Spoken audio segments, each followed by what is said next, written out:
Okay guys, I'm Randy Younger and this is Under the Radar, and with me today is Lewis MacDougall, star of the new hit film, A Monster Calls. Hey Lewis, how are you? I'm doing very well. How are you? Good, good. Nice to see you. Thanks for taking the time. No problem. You were incredible, by the way. It's a great performance. Thanks. How did you get involved in acting? It all really started for me. I did a drama group.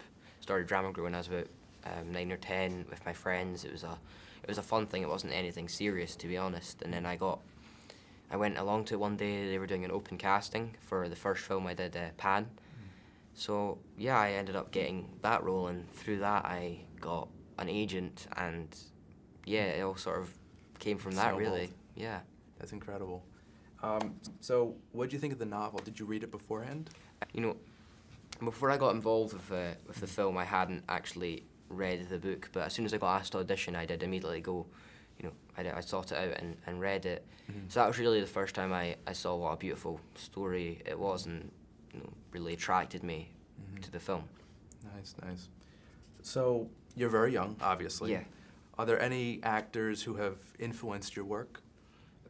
Well, I suppose, I guess a lot of what influences me, I might not even be conscious of. When I watch films, it really depends on what type of films I watch. I pick things up, and I suppose. But I've also think I've learned so much from getting the opportunity to work with people like Sigourney Weaver, Liam Neeson, Felicity Jones, the amazing cast, and I've learned so much from getting to work with the director, J.A. Bayona, as well. So yeah, I definitely think that people that really have influenced me are the people that I've had the opportunity to work with. Interesting. Yeah. That's great.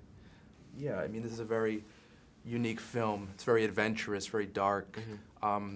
Was it difficult to get into character, because they're very dark themes? Yeah, as you said, it's extremely dark themes that are explored in the film, and when I first was offered the part, when I found out I got the part, I was obviously very excited but nervous. Right.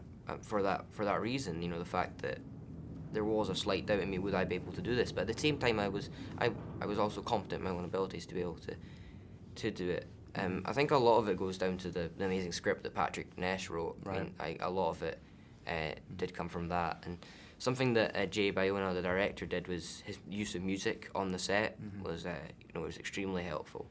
He would use different music, and it would vary depending on what type of scene we were doing. That really helped in terms of getting me into the zone and getting the emotions out. And actually, something with that as well, the great thing about the use of music is that it's not just me getting into that place, it's the whole crew, because it's getting played to everybody. They're also there with me, so that just shows you what a collective effort it was in making this film. Now you're saying that they played the music while you were filming? No, it would be before the scene to get me in, and then they would. Are you talking about the score or other songs? Oh, it would be multiple songs depending on what type of scene we were doing. Interesting. The genres would vary. If we were doing a scene and we needed to be, with the bullies, for example, if we needed to be, hyped up, I suppose he would play something that would do that. It would really vary. Okay. Are you big on music? I do enjoy music.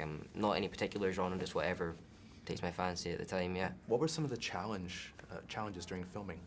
One of the main challenges is really the obvious one, the fact that with the scenes with Connor and the monster, there's not Liam wasn't on set there. Right. I was acting with usually a recording of him, or well, quite a lot of the time it was either the acting coach reading the lines, because obviously no matter how amazing the actor is, it's hard to act with a recording, because you have, in terms of timings and stuff like that. But what they did was they made a full-size replica of the monster's face and hands and feet. So what you see when you see me leaning up against the monster or the tree, it's something real. It's not something to react to. Yeah, exactly. Yeah. That was really helpful. It allowed me to visualize what this monster was going to look like. That's very cool. And you've worked with visual effects before in Pan. So how does this film experience compare to that film?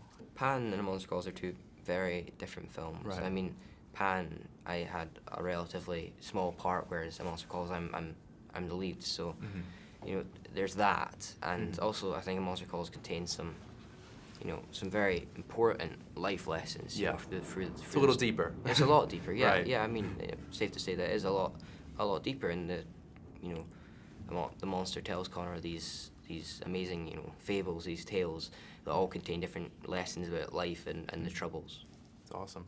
Do you ever dream about monsters or fantastical creatures? I suppose maybe more when I was younger. Right.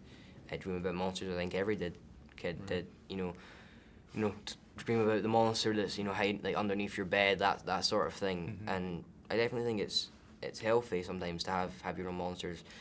I think monster doesn't always mean a bad thing. You know, a monster doesn't have to be, you know, scary. A monster can be helpful and you know, help you through your troubles like you see the monster in Connor do And here. guide you.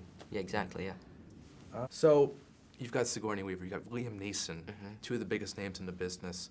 Are there any other names out there, any other actors that you hope to work with in the future? I suppose I don't really look at that. I mean, I'm extremely fortunate to have had the opportunity to work with people like Liam Neeson and Sigourney Weaver, but I don't really want to say, oh, I want to work with this person or not. I mean, I just take every day as it comes and see what happens, and I'm sure I'll get to work with some amazing actors, and well, hope I will anyway. Always hope, never expect, you know, and yeah. Similar question, are there any other genres that you hope to work in the future?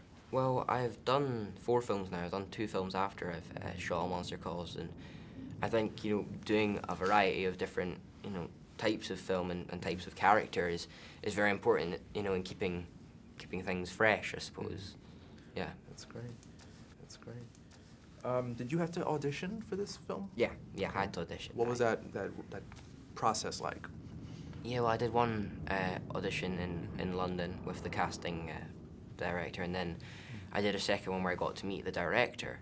So that was, you know, getting to meet the director, then getting to meet Jay Bayona was extremely helpful, because I think it really gave me my first taster of what if I had got the part, what the shooting was going to be like. And then I got asked to do a screen test in Barcelona, which was a great experience, but also slightly intimidating as well, because there was, you know, other boys there going for the same part. Right.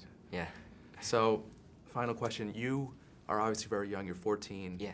Do you have any advice for aspiring young actors out there? You know, I personally, when I never had a moment where I thought, you know, I want to be an actor. It really just happened. You know, I was quite lucky. I mean, I went along to a drama group, and I think drama groups can be very good in terms of just learning. I think also learning through doing. You know, all these. You know, I don't think, you know, sitting down and learning different methods and all that fancy stuff. I think you just learn through, you know, experiencing it and doing all that. That's great. Yeah. Well, Lewis, thank you so much for your Thank you. time. I'm Randy Unger, and this is Unger the Radar. Thanks so much.